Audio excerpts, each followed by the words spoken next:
안녕하십니까. 계속해서 대구에서 전해드리겠습니다. 이 현충일이자 절기상 망종인 오늘 대구와 경북 지역은 흐린 날씨를 보이겠습니다. 오늘 밤부터 비가 내려서 내일 오후까지 대구와 경북 내륙 지역엔 20에서 70mm, 경북 동해안 지역엔 50에서 100, 많은 곳은 150mm 이상의 강우량을 기록하겠습니다.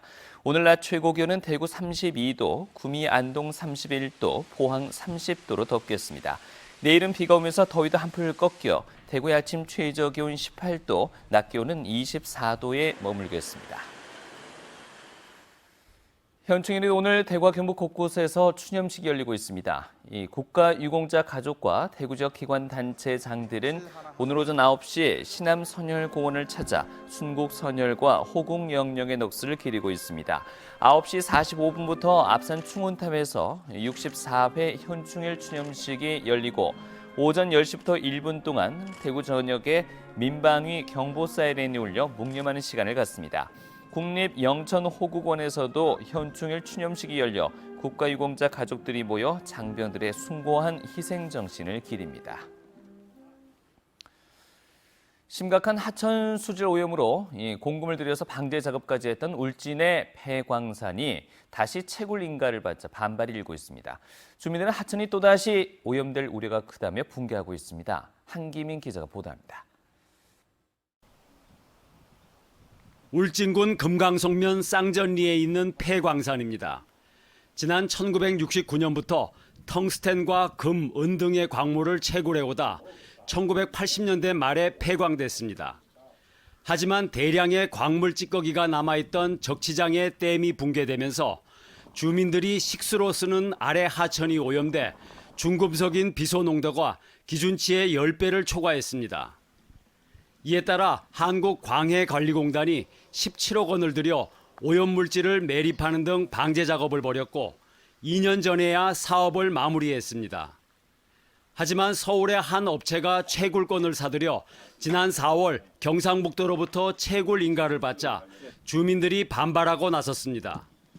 주민들은 울진군도 산골 휴양 치유마을로 지정해 10억 원의 예산을 배정해 놓고도 산지 사용 허가를 내줬다며 하천 오염을 우려하고 있습니다. 이런 와중에 광산 개발 이렇게 해서 환경을 오염시킨다면은 어떻게 앞뒤가 맞지 않는 행정이지 않느냐. 주민들은 이 업체가 광산이 소재한 윗마을에 대해서만 동의를 받았을 뿐 정작 피해를 걱정하는 아랫마을 하천 주변 주민들에게는 설명조차 하지 않았다고 주장합니다. 피해를 받는 주민들에게 우선적으로 설명하고 동의를 구해야 합니다만 그렇지 않고 피해를 받지 않는 다른 지역 주민들의 동의를 받고 사업을 시작했다는 것이 문제가 될 수 있습니다. 이에 대해 경상북도는 주민 동의 여부는 의무사항이 아니고 과거와는 달리 광물을 파쇄해서 찌꺼기를 분리하는 선광 작업을 다른 곳에서 하기 때문에 수질 오염 우려가 없다고 판단해 인가해줬다고 밝혔습니다. 원광석 그대로 이제 다른 광산 한 5, 6km 떨어진 다른 광산에 이제 위탁해서 처리하는 걸로 그렇게 계획돼 있습니다. 주민들은 행정 인가 절차에 자신들의 의견이 반영되지 않았기 때문에 원천 무효라며 사업이 취소되지 않을 경우 실력 행사에 나서겠다고 밝혀 광산 채굴을 둘러싼 갈등이 커질 것으로 보입니다.